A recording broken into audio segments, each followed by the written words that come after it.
but it's also about all of you that are watching. So send us your questions. We've already gotten some questions in email beforehand. As you're listening to his analysis, feel free to go to the Zoom chat that's right at the bottom of your screen. You can just click that, send in your questions, tell us your name, tell us where you're from. We'll do our very best to get to as many questions as we can at the end. And let me bring in Joel. He is, of course, the founder and editor-in-chief of All Israel News, of All Arab News. He's the president and CEO of Near East Media. He's also a New York Times best-selling author, Middle East analyst, evangelical leader.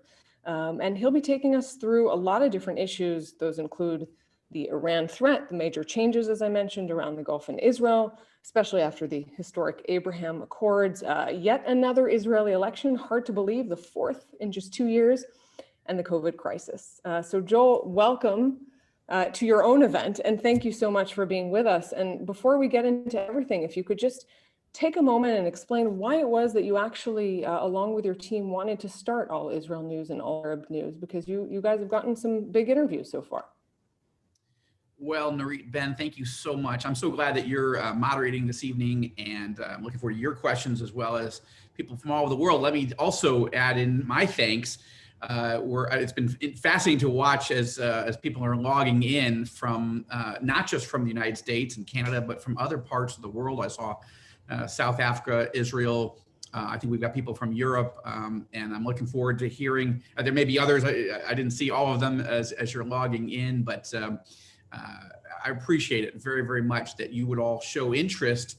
One of the challenges I'm facing this year, as you all are, is you can't travel. I am allowed to travel in and out of Israel as a dual citizen, because you can't come into the state of Israel right now and all of this year almost, unless you're a citizen of Israel. So I am both, and so that allows me. But just the practicality of it has certainly limited me. I did go to the Gulf. We will talk about, I did a 1 week a reporting trip to the United Arab Emirates in December and a week in Bahrain. I was joined for part of that time by our chief operating officer and managing editor, Joseph Magen. And so anyway, we're going to be taking you into a lot of issues, as you said. But yes, why did we do this at all? Look, it's not as though there isn't a lot of reporting about Israel and the Middle East, but one of the big challenges that I hear wherever I travel around the world is, Joel, what do you read? Whom do you read? And whom do you trust? One of the big challenges we're facing is that there's so much media bias, and in some cases, extreme media bias, and people aren't sure where to go to get trustworthy information, but also analysis. In other words, not just what's happening, but why does it matter? What does it mean? What does it mean to me? There's a range of media bias. I would say on the soft end, you've got reporters, editors, media outlets that they just don't care about Israel or the Arab world, or they're too busy. They don't have enough staff. They don't have a bureau here in the region or any reporters here. So they just don't care. They're not paying attention to these issues. Or, because I'm an evangelical, and while this site isn't only for evangelicals by any means, we're open to anybody who's interested in what's going on in the region, but we are providing an evangelical analytical perspective, right? There are 600 million evangelicals worldwide, around 60 million just in the United States alone. And many evangelical Christians feel that their issues that they care about, whether that's religious freedom or other related issues, we'll get into them as we go, they're just not covered. That's soft bias. That's just reporters who have a different worldview, different interests. They don't care or care so much. Then there's hard bias, and that is they do care. They're just against, right? We see a lot of this, right? We're seeing this as an example in the United States, and you almost can't read what should be a straight news story without seeing the immediate bias of the reporter, or at least his or her editor, stating things that are really editorial positions and not just straight facts. That's hard bias, and you can feel it. That hard bias is the main reason people are upset. and they're angry about the media, right? Not all media. And Nurit, I've appreciated your, we wouldn't have asked you to come in if we didn't see you as somebody who isn't coming from an evangelical perspective, Israeli, but you've got a really great journalistic sensibility, and you're just curious, and you're hunting for information and for a range of ideas. But hard bias is what people think of when they think of bias. So there's soft, there's hard, but then there's war.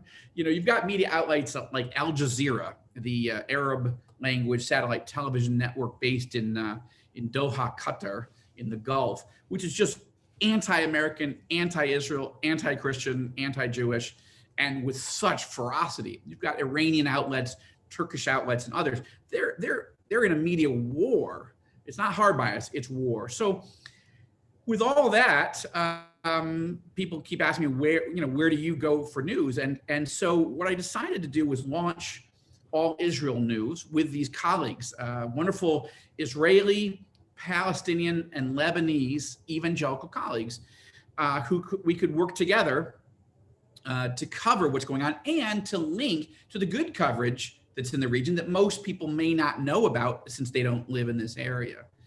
So, but the problem I had, Nurit, was that, I have a lot of sources and friends in the Arab world, both Christians and Muslims and none, right? They don't have any religious faith perhaps, but they are not yet comfortable at being interviewed, profiled, or in any way connected to a site called All Israel News.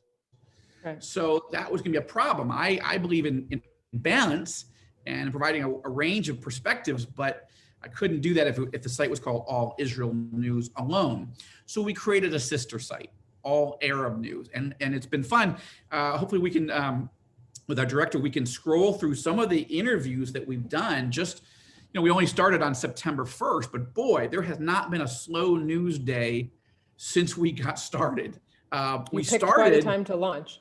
No, exactly. And even in August, we should have started August 1st, because by August 13th, the first Abraham Accord peace deal between Israel and the United Arab Emirates was announced. But even before that, the huge explosion that leveled the port in Beirut, already the eyes of the world were shifting back to this part of the world in a year where mostly they were focused on, people on their own countries. Certainly in the United States, the coronavirus, and you had, of course, race riots and the horrible killing of George Floyd. You had churches closed. So a lot of Christians were concerned about their own world, and their own country, and not so interested in Israel and the Middle East. But again, events, peace deals, but also horrible things kept pulling people back. So if we have some of those headlines, we can scroll through some of the big stories that we've been covering. But we've been fortunate. I was able to cover, for example, at the White House, live from the South Lawn, the actual signing agreements between the UAE, United Arab Emirates, Bahrain, and Israel, and of course the United States being the broker, President Trump, Vice President Pence, and their team brokering. Fascinating to actually be there, to be reporting live from the White House, and then interviewed Vice President Pence afterwards in an exclusive interview that we posted, of course, on All Israel News. Other interviews, of course, with Secretary of State Pompeo on the Iran threat, but also we'll be posting soon, I believe next week, an exclusive interview I did with Israeli President Reuven Rivlin. I did an interview with the opposition leader here in Israel, Yair Lapid. We'll talk about some of the Israeli political issues, but also major Arab leaders, the foreign minister of the United Arab Emirates, the diplomatic advisor to the King of Bahrain, the Sheikh Mohammed Al Isa, who is arguably the most influential Muslim cleric in the world. He runs something called the Muslim World League, the largest Muslim organization in the world. And we did an exclusive interview. That's how we launched this all Arab news side, because we're interested in interviewing Muslim leaders, Jewish leaders, Christian leaders, and others. So we've been encouraged. We've been encouraged by the traffic, but even more by the doors that have opened, and people, newsmakers are seeing us as credible journalists, that they're willing to do these interviews. And so that's been very encouraging. We've also, I will say one other thing on this, Nurit, that, look, I'll just put my cards on the table because I believe in disclosure and honesty. Okay, so I'm Jewish on my father's side. I'm Gentile on my mother's side. By faith, I'm an evangelical follower of Jesus as Messiah, as Lord and God. Politically, I was raised in a Democrat family and voted Democrat in my youth, and then maybe converted, as we might say, to conservative republicanism after I got married. Ended up working for Rush Limbaugh, helped Sean Hannity write a book, worked for Steve Forbes, and briefly for the Israeli Prime Minister Benjamin Netanyahu back in 2000. So my credentials professionally have certainly been center-right, conservative, Republican. So I have to admit that I have not built enough sources, friendships, relationships with Democrats over the years. It's not that I don't know any, but as we've started this, I've realized I need to do a better job on that. And we have been doing interviews with Democrat advisors to former Secretary John Kerry and to former President Barack Obama and incoming President Joe Biden. So we're expanding because we're trying to provide insights, coverage that's relevant to what's going on here right now. And if I only talk to one type of person, or our team does, then we're doing exactly what we don't like in the biased media. We need to, doesn't mean we have to agree with everybody that we talk to, Sure, or agree with every person that we quote. And I will say that, Nurit, that I'm intrigued. The blowback, the ferocity, mostly on social media, Facebook, Twitter, of people who, if I even quote somebody that the reader disagrees with, wow, I'm a betrayer, I'm a Benedict Arnold, I'm a Judas.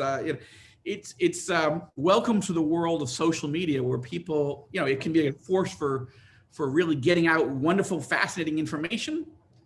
But it's also an easy opportunity for people to. yeah, I think we've all seen very clearly the two sides of that coin over the last many years, certainly over even just the last month. But it is indeed very important, as you say, that your mission is. It doesn't dissuade me, though. It doesn't dissuade me from doing the work we've got to do. But it is noteworthy. You have to have a thick skin. Family members of mine, my wife included, are like, have you read this stuff? And sometimes I do it and sometimes I don't. Well, it is important to, like you say, to try to widen out to as many different voices and opinions to do the mission that you're talking about, to really show the bigger picture, especially of the Middle East, which we know is something that is very complex and can be very confusing. And it is needed for someone to sort of sift through and clarify sort of what we're seeing. And that's certainly what we're going to try to do here today in the next hour and a half or so. Yeah. And I want to add just one thing, that we are covering, the hard news of what's happening.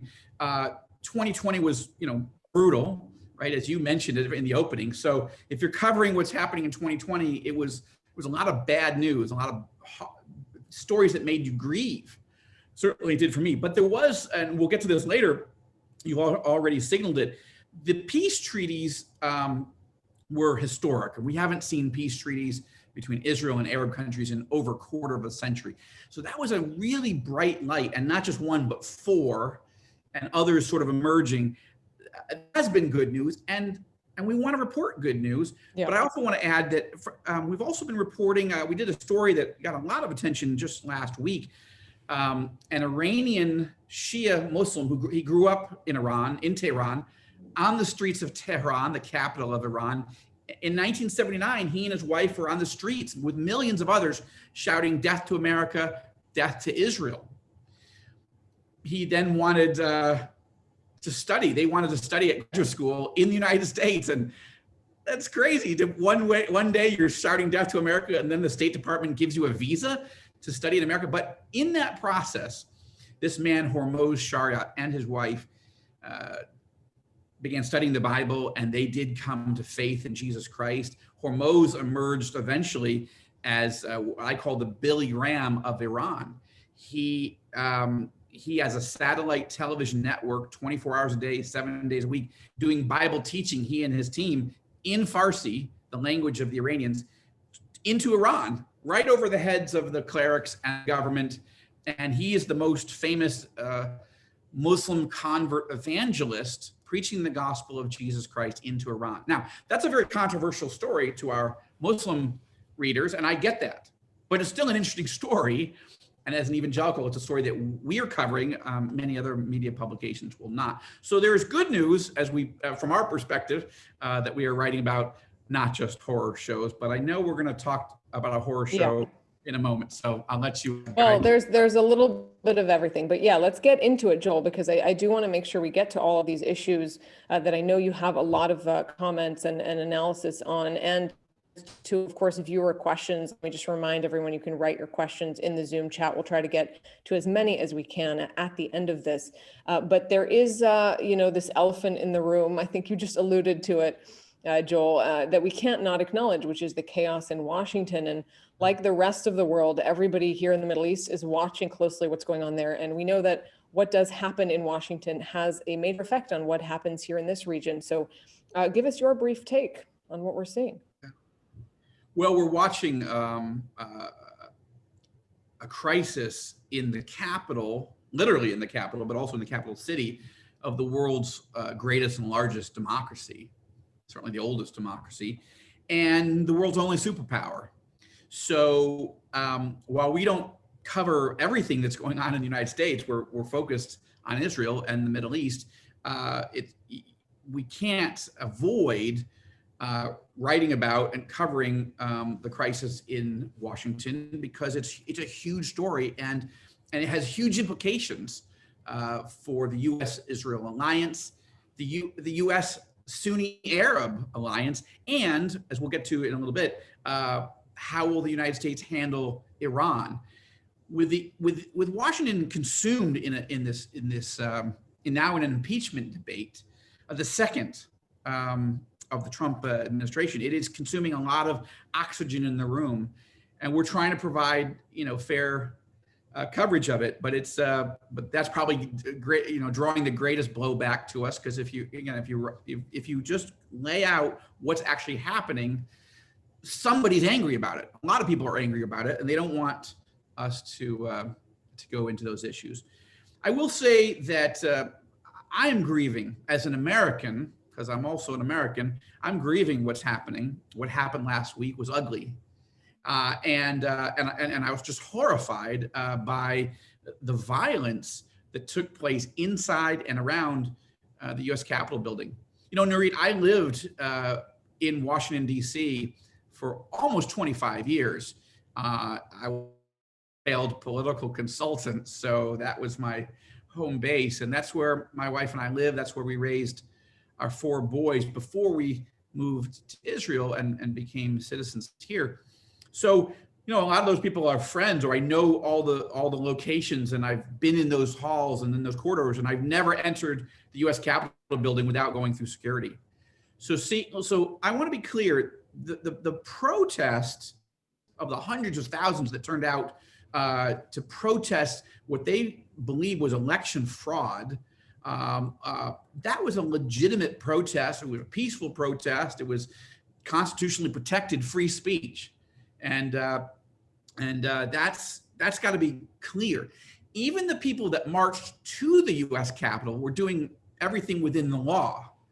And there is no law about going onto the lawn or onto the property of the U.S. Capitol the grounds, unless obviously if there was if you were going into the inauguration, right, there's security and they push out the perimeter. There was nothing wrong with any of that.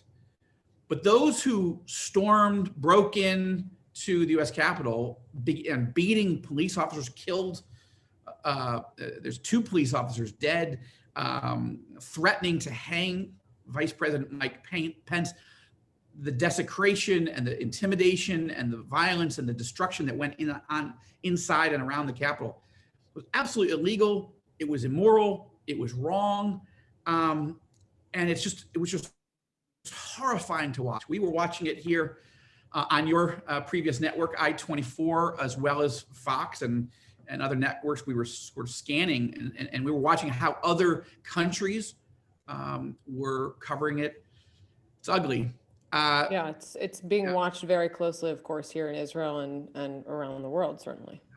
And so where we are now, if you know, those who look at our website right now, we've got the latest story on Vice President Mike Pence has rejected calls by House Democrats to invoke the 25th Amendment. Well, let me stop you there, Joel, for a second, just to bring in, a specific viewer question. We're going to get, as I said, to this at the end of this webinar, but there are some questions that were sent in advance, and this is clearly something that people want to hear about. And Kathleen from the U.S. was asking, why have you not written about your friend, the Vice President Mike Pence, and his reluctance to invoke the 25th Amendment? We know that you are familiar with him, of course. I mean, you've interviewed him multiple times. So what's your answer to Kathleen?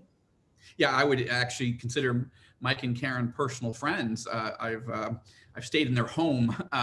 They've come to visit us here in Jerusalem. I've known them for a long time, and they're readers of my books, and I'm grateful for that. I did so to the reader. Go to the website right now. We've got the most recent article that I have written is about Vice President Pence rejecting calls by House Democrats and Senate Democrats to invoke the 25th Amendment, specifically on the constitutional grounds that is designed for incapacity. That's a medical issue where a president cannot discharge his duty. Not that you don't want him to. Okay, and Pence makes it very clear in a letter to the House, and so we've got that published. But we also deal with House Speaker Nancy Pelosi, the California Democrat,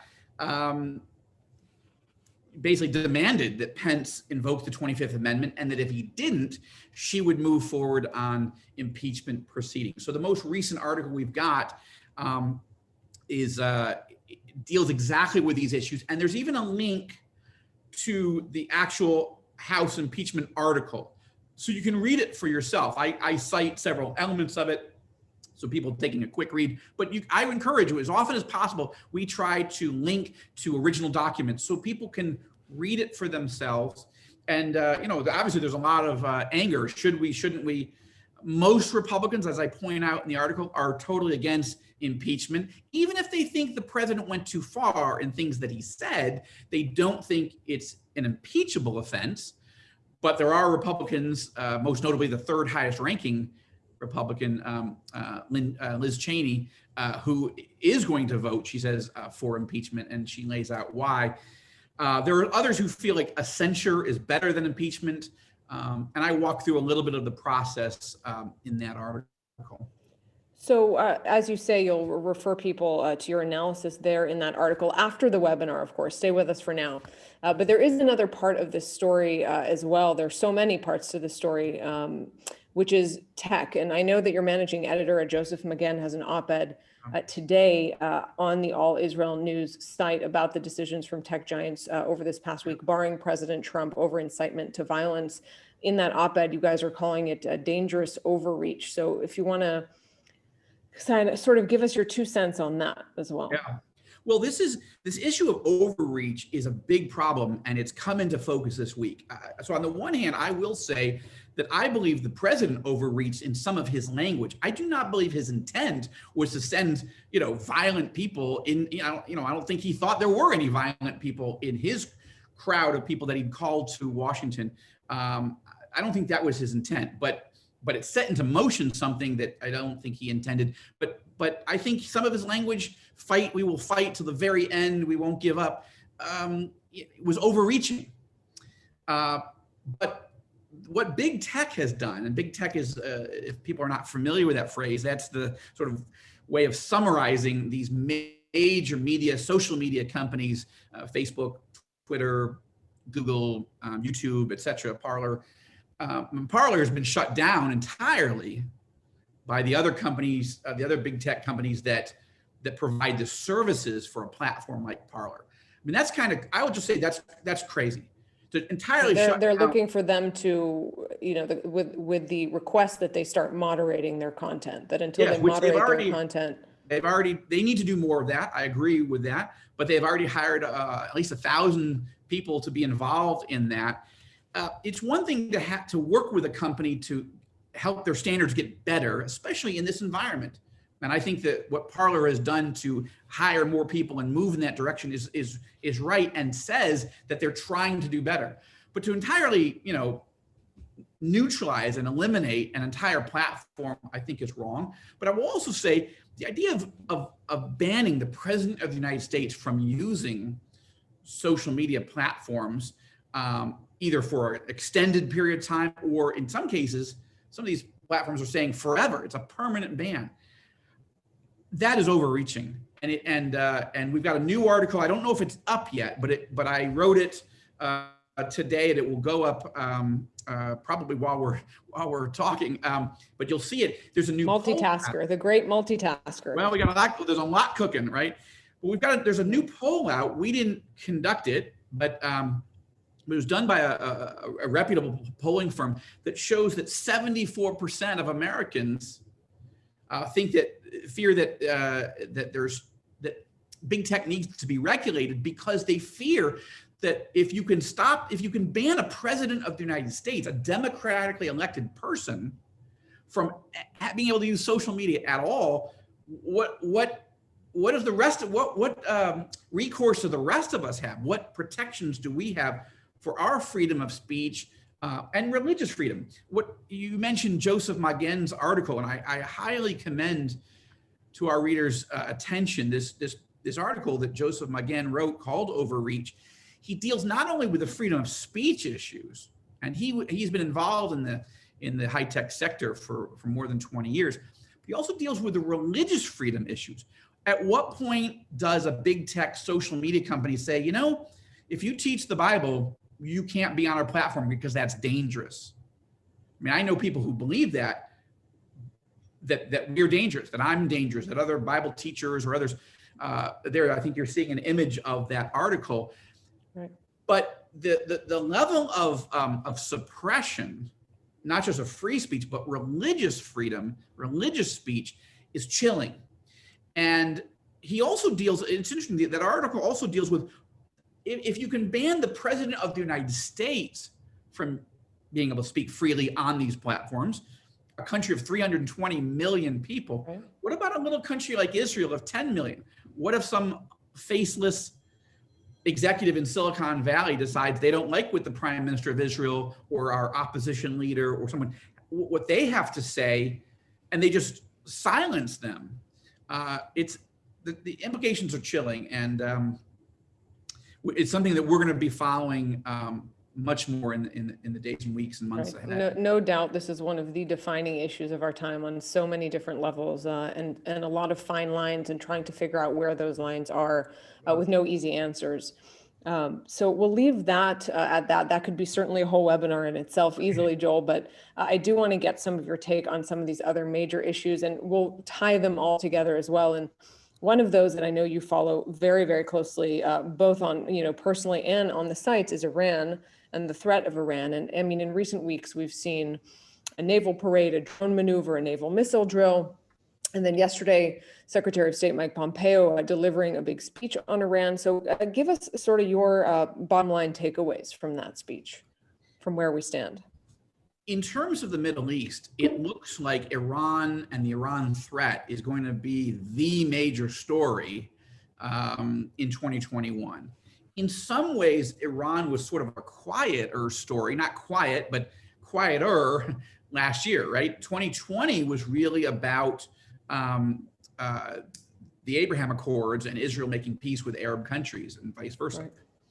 But already we're less than 2 weeks into the year, and we have Iran. Are we? Is it only 2 weeks into? Not even. God. And we I don't know if anyone can believe that right now. No, because it's been a very long couple of weeks. Everybody said 2021 will be so much better than 2020. It hasn't been yet. Clearly, nobody learned their lessons from being excited about 2020. But yeah, no, exactly right, and it's a concern. So you have Iran seizing a South Korean tanker.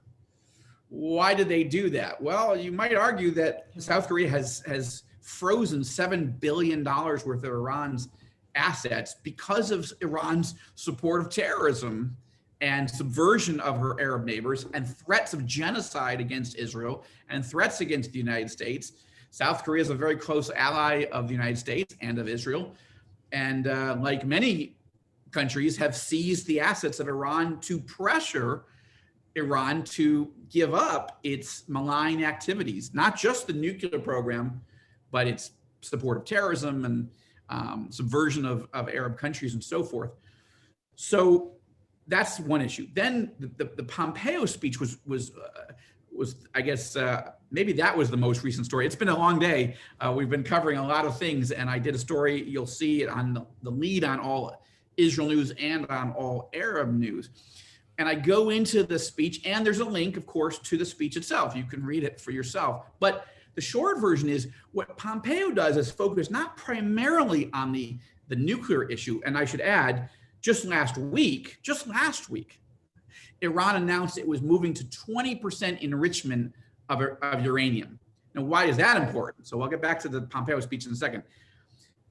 It wasn't just seizing a tanker, it's moving in violation of the Iran nuclear deal, the JCPOA, that's the Joint Comprehensive Plan of Action, the Obama-Biden Iran nuclear deal.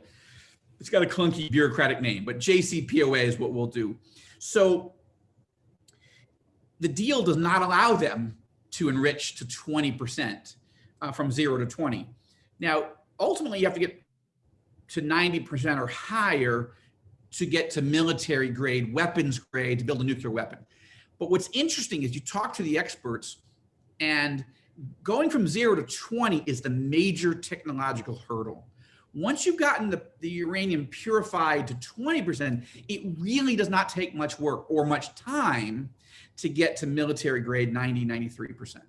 So I know that the 20% number is difficult for some people, if, not nuclear scientists, right, to think, okay, 20, all right, that's not good, but it's not, we're not anywhere near 90. That's a key threshold. It's a key threshold. And when you move past that, then you're starting to move into the exact territory where Israeli Prime Minister Netanyahu went to the UN famously, and I mentioned this in the article, in 2012, and said, if you move past that, that's the red line, right? He had a sort of cartoon bomb where he then drew this red line with a red magic marker saying, you move past that line, and that's an existential threat to the security of Israel and the Jewish people, and we will have to attack militarily. So Joel, let me ask you. Going right now. Yeah, I mean, well, since President Trump withdrew from the nuclear deal in 2018, we have seen Iran taking progressive steps to, more and more provocative, to step away from the deal themselves, including what you just mentioned, this announcement about 20% enrichment.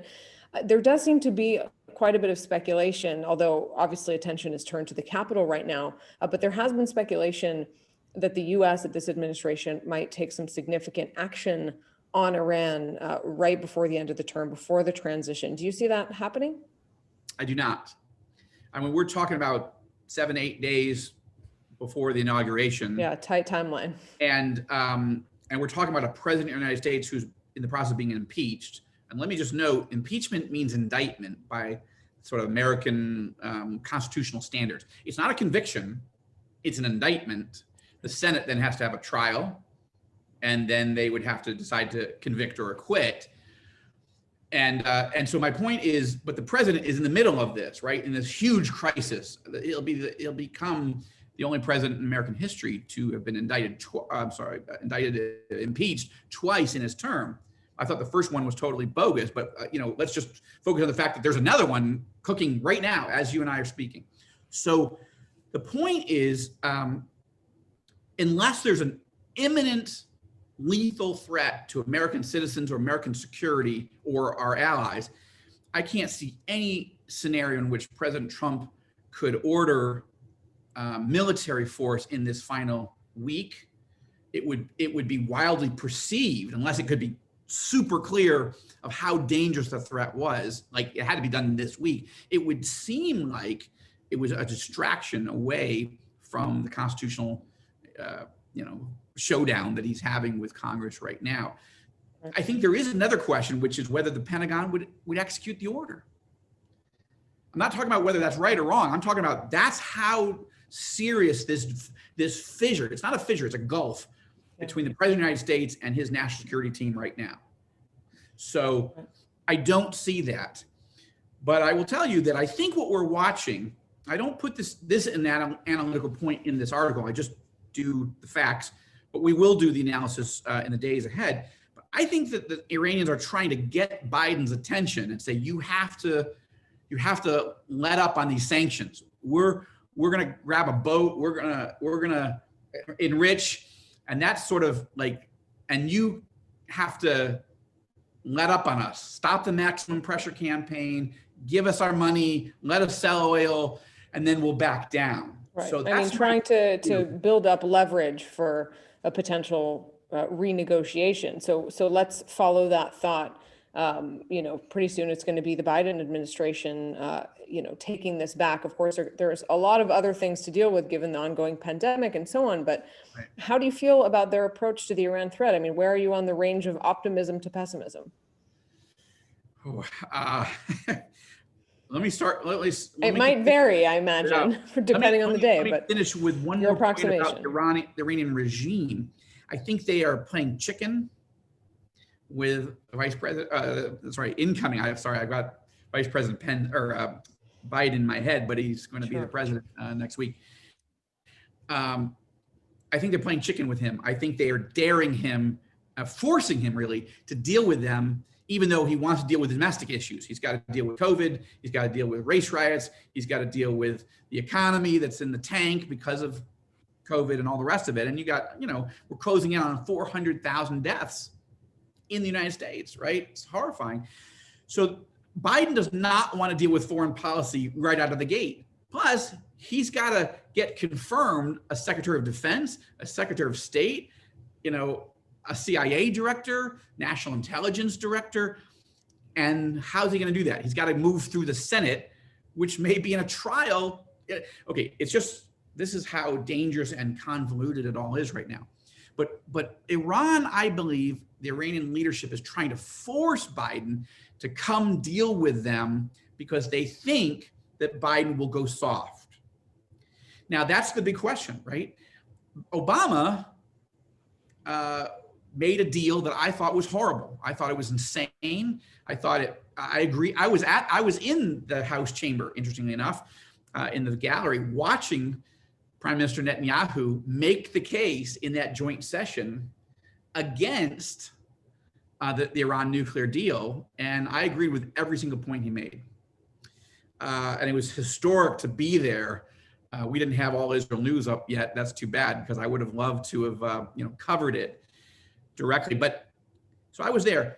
I agreed with his speech entirely, and many Americans did. And he got over 20 standing ovations from the members of Congress. Okay. Now, Vice President Biden at the time was he the co-architect, or was he just the cheerleader because he had to be? And has he learned anything since over the last 4 years? Reassessed, he and Biden and his team, did we do the right thing? Could we have done it differently? Is the Trump maximum pressure campaign, is that working better than we thought? And those are the questions. And I have interviewed Republicans who are absolutely convinced that Biden has no idea what he's doing and is going to be incredibly dangerous. I've interviewed Republicans who think that he might not be as bad as we think, at least on this issue, that he and his team have learned things. And I've interviewed Democrat Middle East strategists and people who've worked for Biden, who know Biden directly, who have said that their conviction is that Biden and his team have learned and are going to take a different view. I don't know. And speculation is other risky. people. I don't know, and I don't have. I'm cautiously pessimistic. Maybe it's the best way to put it. Meaning, based on Vice President, based on Joe Biden's track record, I'm not optimistic that he will know how to be tough and decisive with Iran. But I don't want to be a cynic. Okay, I'm a critic of Biden, but I don't want to be a cynic. A cynic is somebody who can't see that a person could ever change or ever, see something or do something good or better than he did before. Right. And early on in the Trump administration, I went on CNN. I was on Anderson Cooper's show, and I was matched up with quite a liberal woman who was sort of debating with me, and I said, listen, when it comes to Trump, I have some real concerns, but I'm not going to be a cynic. I think that he can change. I think he can do things well. And remarkably, I was very critical in the 2015, 2016 campaign of Trump. I think he did a lot of things right over the last 4 years, a lot more than I expected. So I don't believe in being a cynic. A cynic just absolutely rules out any positive moves. I'm skeptical, I'm critical of Biden, but for the sake of the United States, Israel, and our Arab allies, we need him to do the right thing. And one of the things I hope is that he will work closely with the Israeli government and the Saudi, Bahraini, Emirati, Jordanian, Egyptian governments. Well, to get their input. I mean, as you mentioned, the Saudis, Bahrainis, and so on and so forth. I want to move through this, relatively quickly so we have time for questions. Sure. But this is also part of that bigger picture that you're talking about. Is what is policy going to be like after all these massive changes that we've seen in the Gulf that you just alluded to? So, I mean, what do you expect going forward? I mean, just last week we saw reconciliation between Qatar and other Gulf nations that could have an impact potentially on this wider story. Certainly the relationship, as you mentioned, that the incoming Biden administration has with Iran will have an impact. So give us your look ahead on that front. Yeah, well, I'm actually just finishing, I'm editing right now a book that will release in September that really looks at these issues, both the threats to the United States, Israel, and our allies here in the region, but also the opportunities. Nurit, you and I got to know each other because I had been invited to meet with the most senior Arab leaders in the region, from the Crown Prince of Saudi Arabia, the Crown Prince of the United Arab Emirates, the President of Egypt, King of Jordan, Bahraini leaders, et cetera. So I'll give you a little snippet of that book that's coming, but my essential analysis is you've got two fronts that are sort of moving towards each other. On the negative side, you've got Russia forming an alliance with Iran and Turkey, and that's very, very dangerous. These three countries don't historically have anything to agree with each other on, and have historically been enemies, or at least adversaries. But they are finding their way towards each other. The enemy of my enemy is my friend seems to be still holding true. Well, that is an Arab proverb that is certainly holding true. It's interesting because none of those three countries are Arabs, but they certainly are following the proverb. And that is that Putin in Russia and the Ayatollah Khamenei in Iran and President Recep Erdogan in Turkey, these are three people that hate the United States. They hate the West. Some of them hate Israel. Others have been hostile towards Israel, but have sort of not come out to call for our full-on destruction. But they are trying to build an alliance of countries that are against the United States and want the United States and our allies weakened. That's to the east. To the west, and in large part reaction to that alliance that's growing, is the United States, Israel, and the Sunni Arab countries coming together. And what the peace treaties that we're watching, the normalization deals that we're seeing between the Arab world and Israel, part of that is because the Arabs actually do want Israeli technology, tourists, commercial deals, venture capital deals. There's a lot of just commerce and goodwill and cultural connections. They're done with being at war with Israel. They don't want to hate us. They like us actually, and they want to work with us. But part of it is well, I just said part of it is going back to that Netanyahu speech, being so tough on Iran and really threatening to go to war against Iran by Israel's own, by themselves, by ourselves. That so intrigued with the Arab leadership that they said, I'm not sure if we can trust the United States, whoever's in power, to actually go to war to neutralize the Iran threat if they had to. But I have no doubt Israel will. And so they are forming an alliance. It's not perfect. It's clunky on both sides. There's a lot of imperfections and a lot of things moving. But I think that's the general trend. An Eastern alliance that's very dangerous. And Iran already has nuclear weapons. I'm sorry, Russia does, right? And they have a lot of power. Turkey's the largest military in Europe, and then Iran, right? The largest military in the Muslim world, and then the other side. So that's the sort of the trend lines that I am viewing and analyzing what's happening in the region. Yeah, and it's clear from some of the many interviews that you've done, and I would encourage people to go to both All Israel News and All Arab .news to read some of those, including with UAE's Foreign Minister Anwar Gargash and so on. And they really talk a lot about how much they want this to be a sort of strategic endeavor. This is not just a transactional, temporary piece. But we'll get to that, I think, later, because I do know that we have some viewers with questions about that. I just want to bring in yet another wild card, because there are so many here, and that is Israel, because, the wild card, I mean, depending where you fall on it, if you've been following the last 3 elections, but the country is going to its 4th election in just 2 years. I mean, that's kind of hard to fathom. So explain to people, it's very hard to follow this cast of characters, this political system. It's a very complicated one. So maybe you can break down for people watching along what is going on and why it matters. Well, let's take a couple key pieces. First, the elections will be March 23rd, right? So we've got a little over 2 months, and that's the first thing to note. Second thing to note is I've only been an Israeli citizen, Nurit, for 6.5 years, and I've already voted 4 times. Okay.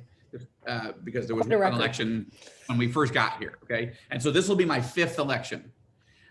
I had, when the country was still open and COVID wasn't, hadn't descended upon us, I had actually lunch with a dear Palestinian Christian friend of mine who lives in the West Bank, and he's an Arab, and he's an evangelical Christian, but he's in his 70s. He's voted 1 time in his life. He's in his 70s, 1 time. There hasn't been an election in the West Bank in 17 years, and there was only 1 before that. Okay, so that's the first. Israel's, the only real democracy in the Middle East, but boy, we seem to love elections a lot. So that's just a couple things. Now, what's happening? The short version is there is at the moment a national unity government, meaning Netanyahu and his team, the Likud party, they don't have enough seats to build a full alliance, a coalition.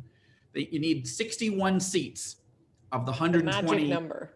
Magic Knesset, 61. right, parliament system. You need at least 61 to create a coalition. And after 3 elections, he still couldn't put something together, even though he's the longest serving prime minister in the history of Israel. Okay. So, but because of COVID, because of the crisis that was building, the main opposition leader at that time, Benny Gantz, the former chief of staff of the Israeli military, who founded a party called the Blue and White Party, Gantz, who had vowed, I will never, ever, ever, ever serve in a Netanyahu government, the man has to go. But he didn't gain enough seats that he and his coalition could put together a actual governing coalition. And he decided after 3 rounds, he had to compromise. And so he formed this government, and Netanyahu went first as prime minister and promised Gantz in November of 2021, we will switch and you'll be the prime minister. Well, that Netanyahu created 1 loophole in the deal and has now exploited that loophole to bring the government apart, and we're going back to elections.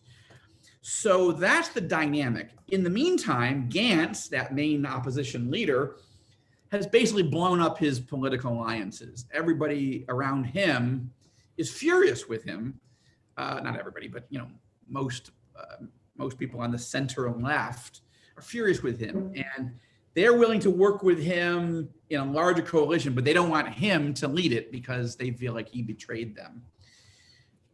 But there's a new player. Okay, so Netanyahu has a breakaway. He's got a rebel, a man named Gideon, which is very rare, very rare in the Israeli political system. Yeah, I mean, that's from right. the right, that is. Well, I don't know, Nurit. I mean, if I look at the leaders of the center-right parties, and I see most of them as former chiefs of staff or close political allies or advisors to Netanyahu. If you look at someone like Naftali Bennett, used to be Bibi's chief of staff. If you look at Avigdor Lieberman, used to be the chief of staff for Netanyahu. If you look everybody, it's all the same cast of characters for many, many years. It is. Gideon Sa'ar was essentially mentored politically by Bibi Netanyahu. But all of these folks and several others, Bogi Ya'alon was one of the closest allies of Netanyahu, was himself a chief of staff of the Israeli army. But all of them have broken away. Why? It's not primarily based on policy. So you don't have a right-left divide. Most of these figures that I just mentioned, they agree with Bibi on policy, but they're furious with him on his management style, on how he's handled COVID, on how he interrelates with them. And so the most recent is Gideon Sa'ar, who was the number 2 most popular leader until just recently in the Likud party. It's almost like, I know that in this context that this won't sound right. It's almost, I don't even know if I should use the analogy, but I will. Let's dial back 2 weeks ago. If the United States had a parliamentary system and Mike Pence as vice president broke away from Trump and decided, I'm going to run against Trump and create a whole new party, you'd be like, 2 weeks ago, you'd have thought that's crazy. That's never going to happen. These two are political allies. Yeah, they have some disagreements, but they're close. Obviously now that's a different situation. But the Gideon Sa'ar, most Americans have never heard of him. Most evangelicals have never heard of him, but he is politically influential. And my last point on this, and we'll be writing about these things, we'll be tracking these issues, but the key to understand is anybody that's come against Netanyahu over the years from the center left have never succeeded. Crashed and burned. And Gideon Sa'ar is coming at him from the center right. Yeah. And I'm not saying he's going to do it. I'm just saying there's a growing number of leaders of the smaller parties who are saying, I will never serve with Bibi Netanyahu in a government. That's the question is that gotten to a critical mass? Because if it has, even if Netanyahu and Likud are the largest number of seats in the next election, they may not be able to put together a coalition, and everybody else may coalesce to form a government without him. And I think, he's a shrewd political cat, Bibi Netanyahu. So I would not count him out. But I think our viewers, readers need to know it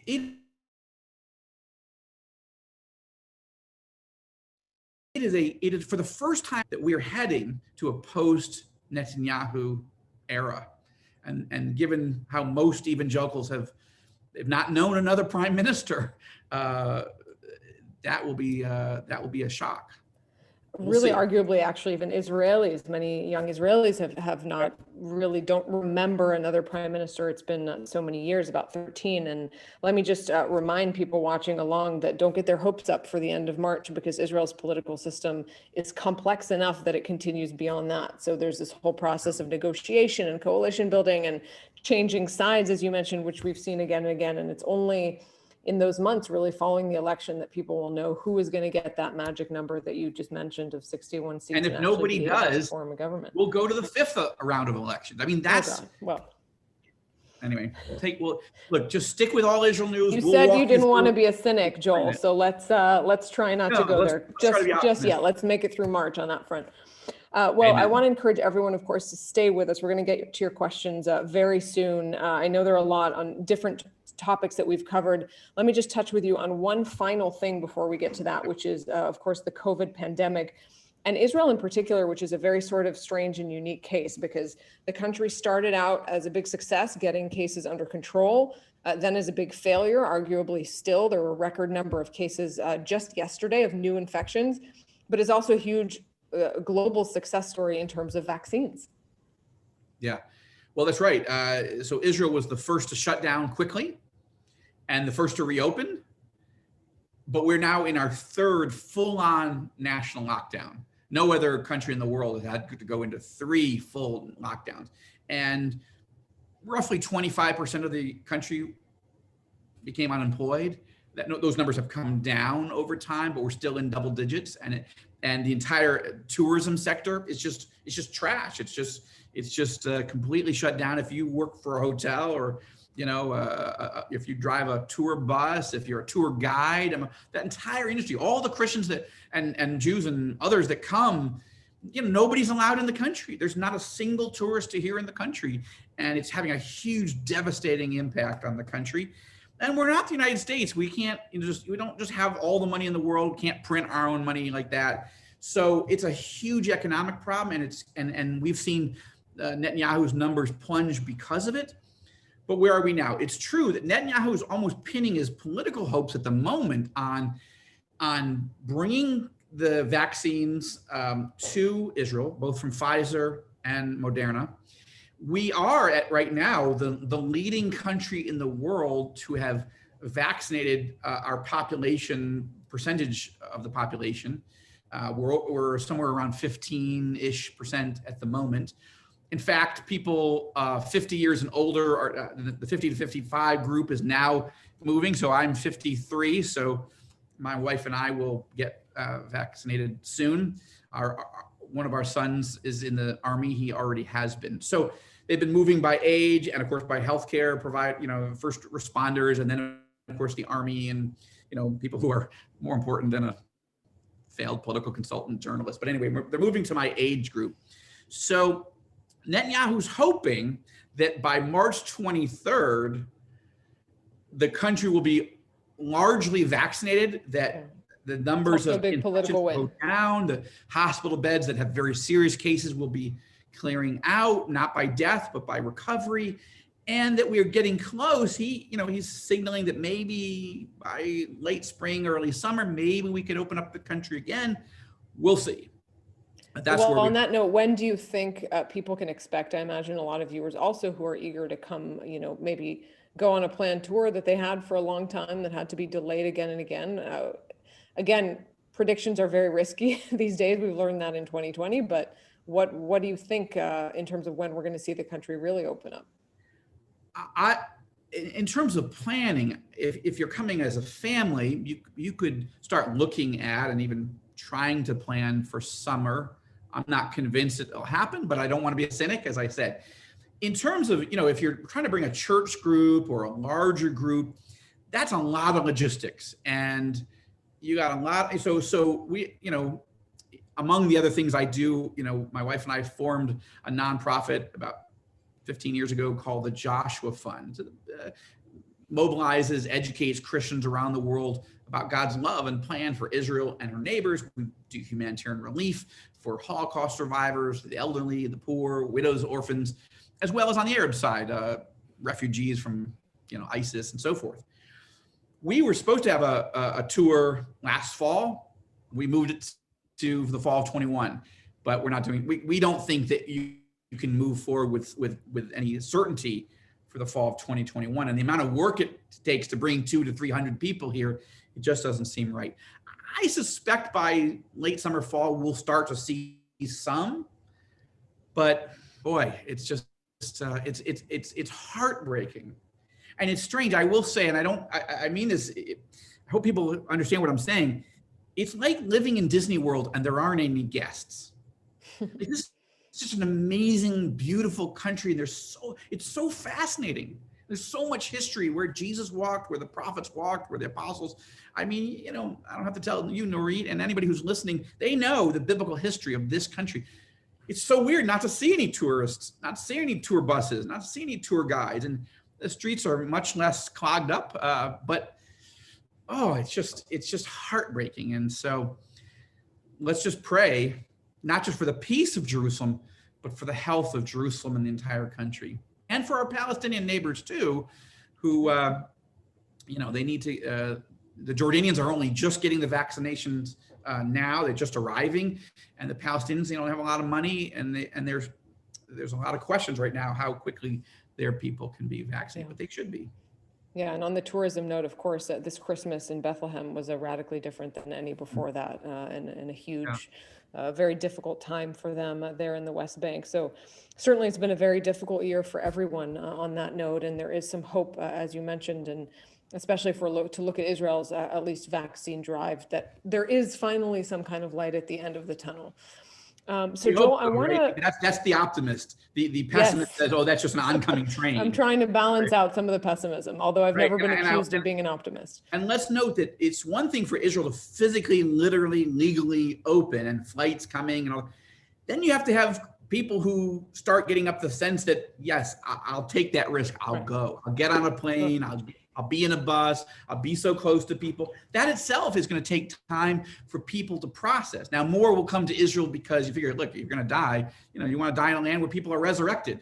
No, I'm just joking a little bit on that one. But I mean, I think there's such a lifelong dream to come to the Holy Land that at least we have a stronger magnetic pull for people to come. But it will still be something people have to weigh, especially people who are older. Most tourists are over 60, they have time, they have money, right? And so is the over 60 crowd going to lead the charge to come back to Israel? I don't know, but let's pray that things get better soon. Yeah.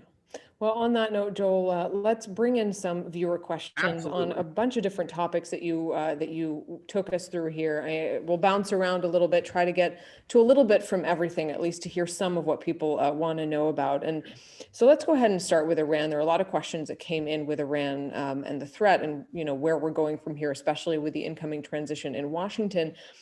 David has a question, and he asks, do you think Iran and their proxies will strike in this final week before the transition? So we were actually talking exactly about the opposite. I'd asked you about speculation that the U.S. would take action in its final couple of weeks. Here, David wants to know, will Iran do the same? I don't think so, because I think Iran is hurting big time. Like, this maximum pressure campaign that President Trump and his team put in place has been very successful. I mean, most of our European allies thought it was crazy. The United States, you can't just have one country put sanctions on another country and cause any damage, right? Because people, but Trump had a brilliant idea. What he said was, you can do business with Iran, or you can do business with the largest free market economy in the world, the United States. You can't do both.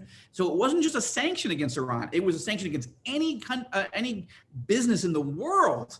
If you do business with Iran, you cannot do business with the United States.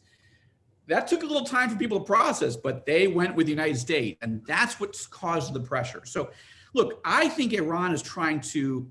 I don't think they're going to use force, because if they use force, they're going to be devastated. The United States military could level Iran's entire nuclear infrastructure and the rest of its military in a few weeks, just from an air campaign.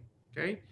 So Iran doesn't want to do that. What they want to do is sort of play chicken and get Biden to remove the pressure and start letting money flow into Iran. And they want to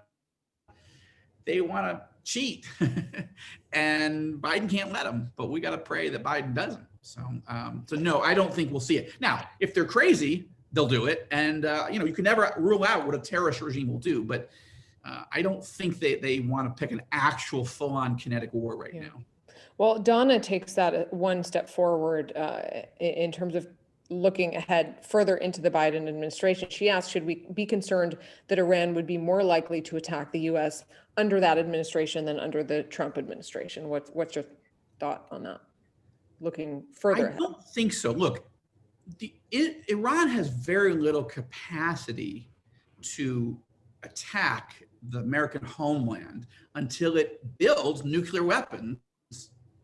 It's got long-range ballistic missiles, we believe, that are just beginning to get close enough. I don't know.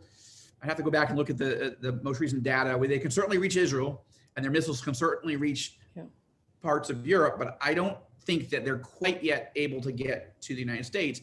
But even if they did, you have to have a nuclear warhead on it, and you can't just build the warhead. You have to learn how to put it together on a missile that's going to fly through space and detonate at the exact right moment, right? So we don't think Iran is there yet. So, but there are Americans in the region, right? You've got the Fifth Fleet parked in Bahrain, right? One of these countries that just made peace with Israel. That's a Pearl Harbor scenario, maybe a future novel, I don't know. But, that's just across the Persian Gulf, or the Arabs call it the Arabian Gulf. That's a place where Americans live and work. That's our naval facilities. We also, of course, have air and CENTCOM facilities in Qatar, right?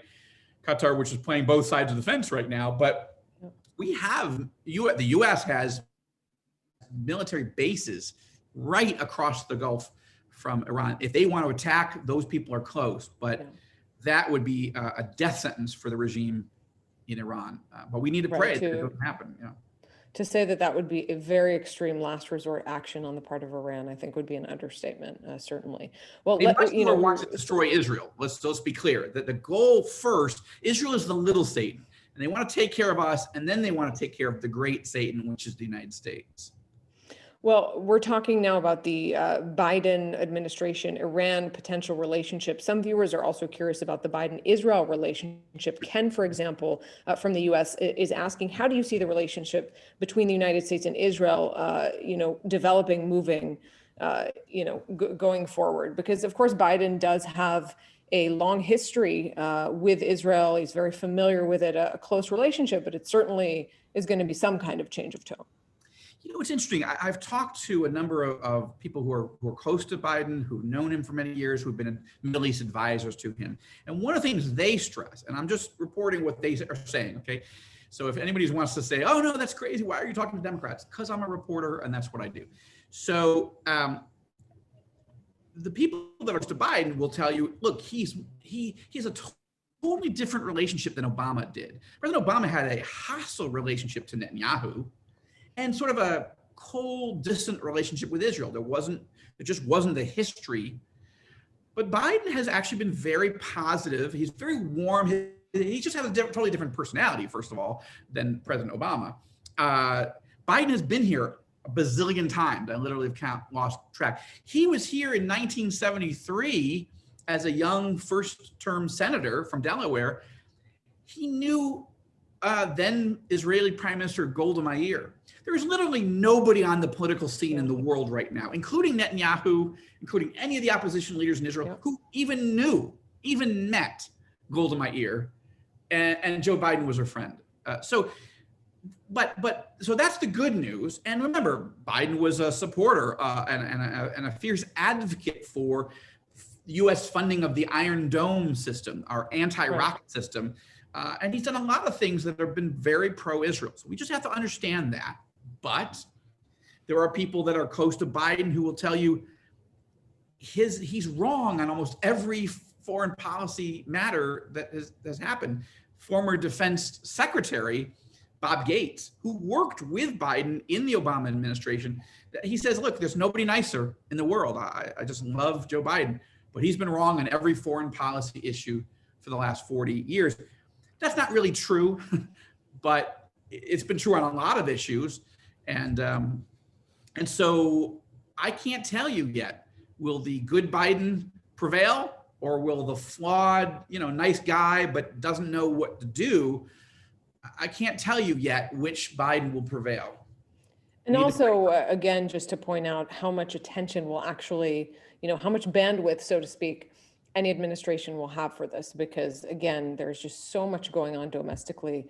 There's no question that it might not be at the top of the list right now, so that some of that stuff might be put on ice. But there is another part of this that we got a question from Monterey, California, that is connected also to this relationship, but not to the Biden administration itself, but rather to the Republican Party.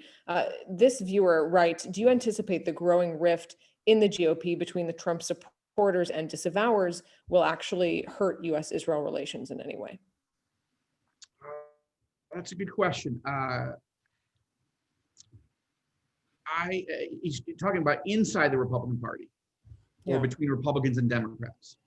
Well, inside the Republican Party, though, arguably also between, even in the Democratic Party, the split that we've seen has affected the relationship. So there are many fronts. But in this case, the viewer's asking about the rift within the Republican Party. Yeah.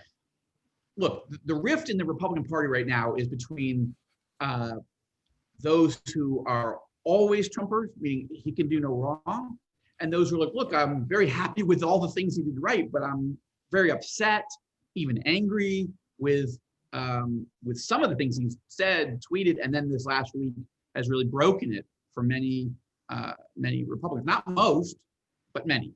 Okay, that rift has nothing to do with Israel, and I will say that what's interesting is that you don't really have a debate inside the Republican Party of any significance over being super pro-Israel or not supportive of Israel at all.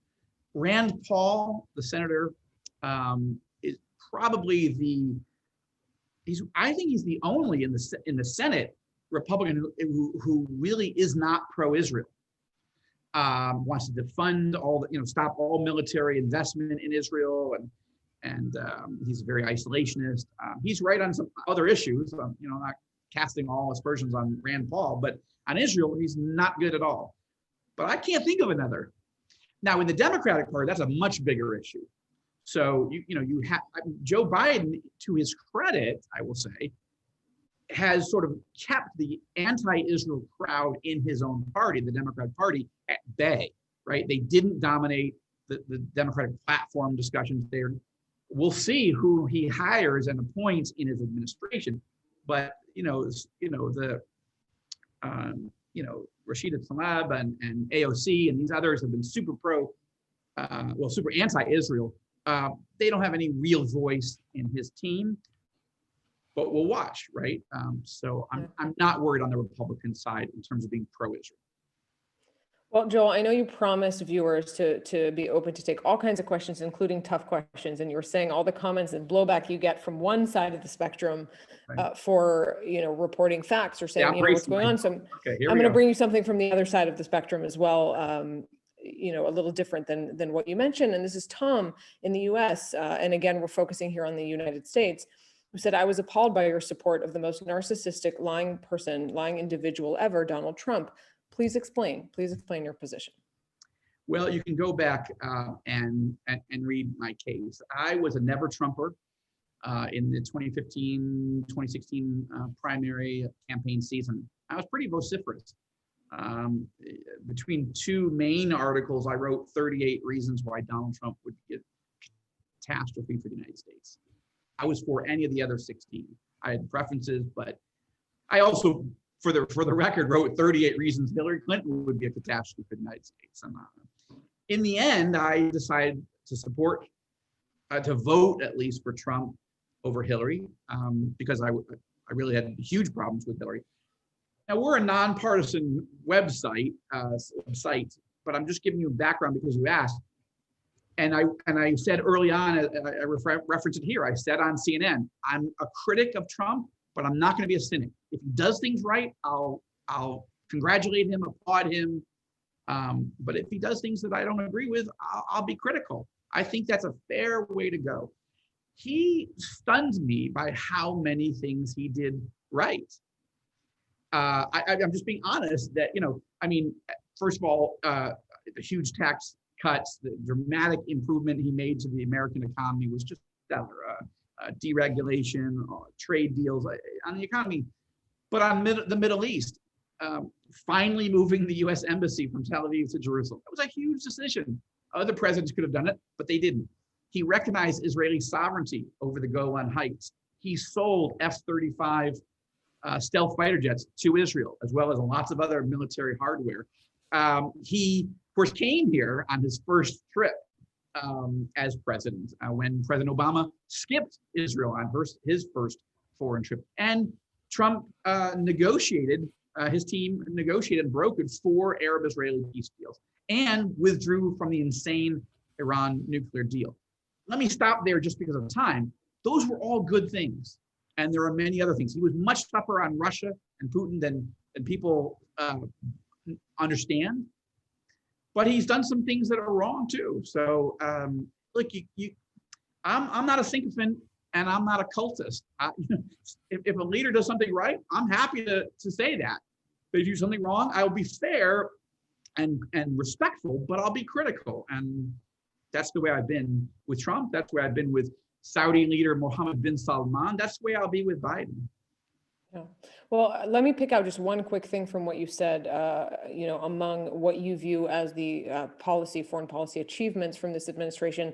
I know there was a viewer who was asking, I don't recall the name at this point, so I'm sorry about that, but who was asking about the embassy move specifically and wondering if that could be reversed under a Biden administration. It could be, but I don't think it will be. Biden has promised during the campaign not to reverse it. So, we'll see. I mean, I at the moment, I take him at his word. I don't think there's a political advantage to him to get into a big fight with Israel over where the embassy is, with so many other issues that he has to deal with. That's an easy one. Just let it lie. Yeah. Don't rock the boat on that. Well, let me just bring in a couple more questions, and one of them about the Gulf, which is something that we spoke about earlier. Of course, the Abraham Accords, all this really dramatically shifting reality, which is so connected to the other things you've been talking about, whether it's the Iran threat or what we see in Washington, or for that matter, who wins this next Israeli election. And Ruth in the UK is asking, what kind of peace is this really? Is this a false peace, or are we to beware? No, I really believe this is a real peace, a real normalization effort. I know that evangelicals, and I'm not sure if he is one, but let me just say I am often responding to questions of cynicism and concern, and I understand that. Look, we haven't seen a lot of Arab-Israeli peace deals, over the years, so to be skeptical is certainly understandable, and it's an important and good question. But I would say that I do hear from people at times say, the Bible only indicates that there's going to be, the Antichrist in the end times, he's going to make peace. And so, we got to be aware of everything. Maybe this is deceptive. It's the false peace. No, Jesus told us, blessed are the peacemakers. King David commanded us in the Psalms to pray for the peace of Jerusalem. The Apostle Paul commands us in the book of Romans, to the extent it depends on you, be at peace with all men. Another psalmist says, seek peace and pursue it. The Bible can't talk constantly about making peace and then have us say, well, when peace starts to happen, say, it's all deception. It's not.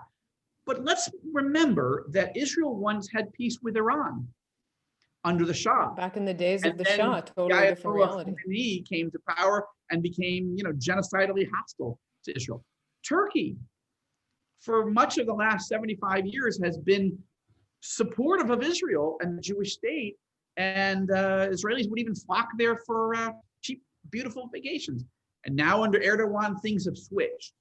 So it's a reminder to us that you can have peace for a season, and that's good, but you always have to be wary that the people who used to be your friends can turn on you. And so I've met these leaders, I've traveled to these countries. I'm encouraged by the direction that the Arab states are going right now. Doesn't mean I don't think things are going to get bad later. Sudan, for example, has made a normalization deal with Israel. I don't buy it. I'm happy for it now. I'll take it. But Sudan is not going to be a long-term peace partner for Israel. You can take that to the bank. Yeah. And we certainly have seen a lot of deals signed, a lot of frenzy and excitement. But my impression as well is that within those Gulf countries, there is a real willingness long-term to build something that is more than just some transactional initial business deals. Well, let me just get in just a couple more things from some of our evangelist viewers before we wrap this up for now. And one of them is from Tracy from Canada, Joel. She asks, I'm wondering, how do the events in Israel sit on the kingdom calendar? Oh, wow. How much time did you say we had left? Not enough. Yeah. I don't know, but not enough for that, I guess. But Tracy, we'll have to do a couple articles and more material on that. But look, from a biblical prophecy perspective, look, I'm very open about what I believe. I believe that Jesus is the Messiah. I believe he came first to be the suffering servant, to die as an atonement for us. And That's what Isaiah 53 and other prophecies, Psalm 22 said would happen. But the next time he comes, he's coming as the king of the whole world. And the Bible talks about a lot of things that will happen between now and then. Half of all the prophecies in the Bible have already come true. And the next half, the vast majority of the next half of those prophecies take place between now and the second physical, literal return of Jesus Christ to this city where I'm speaking to you from Jerusalem. So there's a lot more to happen. What the Bible doesn't say is exactly what order all those things will happen. And we don't have the time to sort of unpack what we know.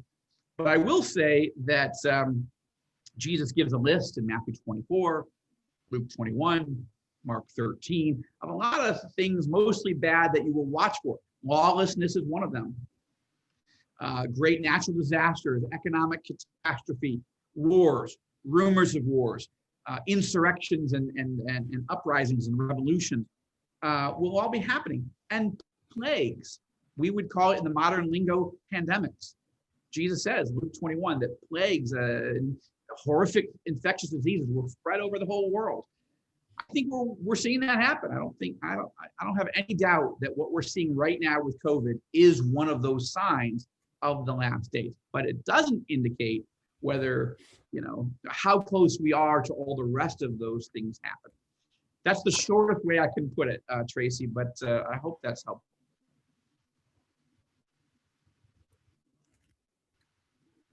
Well, let me just end then on one viewer who has a question sort of tying in. It really ties in well, both what you were just talking about in this last question and the actual very current day-to-day more political questions, which is Alan, who wonders if the attitude of the new American administration will be more negative towards evangelical Christians post-Trump era. Well, that one is probably yes. Right? I mean, if you just start on the abortion issue, which is deeply important to evangelicals, because we believe from the Old Testament Hebrew scriptures, when King David says about God, you knit me together in my mother's womb. Before a single day of mine came to be, when I was born, you knew every single one of them. You know every hair on my head. You know every, that Psalm alone, Psalm 139, tells us how much God cares about the putting together of a little baby in a mother's womb. And I think we know this increasingly from technology. Set aside faith for a moment, just from sonograms and so forth. But that's a huge political debate in many parts of the world. Not so much here, sadly, in Israel, but that's another topic for another day. Most wide consensus here that abortions are fine. And but in the United States, it's a big issue. And I think you're going to start to see President Biden begin to undo all the executive orders that were pro-life. And he's going to start to appoint judges to the federal bench that are not pro-life. And obviously he's not going to speak at pro-life events and so on and so forth. And I think we're going to see a very rapid reversal of everything that Trump did on the pro-life side, with the exception of the Supreme Court justices, obviously that sort of got locked in. That's going to be problematic. And I think evangelicals are really going to have to not only pray for the president, but navigate what do we have to speak, with respect, but firmness against. But is there any areas like Israel, like peace in the Middle East, like some, religious freedom? I don't know where he'll be on that. Big tech, he's actually been very critical of big tech and talking about removing the legal protections on big tech, something called Section 230. We don't have time to get into it, but let's see if there's some areas that evangelicals can work with Biden on while having to take a firm stand against him in many areas. And then what we haven't talked about, so we can't get into it now, is the role of Vice President Kamala Harris. Good news is it's really fascinating. She's broken all kinds of barriers. First African-American, Indian African-American, fascinating, and first woman to become the vice president of the United States. However, right, she's a San Francisco liberal, so if you're not happy about that, that's going to be a problem. And what role she plays in the Biden team is going to be one that we're going to watch, very carefully. She is married to a very nice Jewish man, and she's got Jewish stepchildren. Call her Mamala. And so she loves Israel. So as far as I know, everybody I talk to, but what about policy? So we'll see.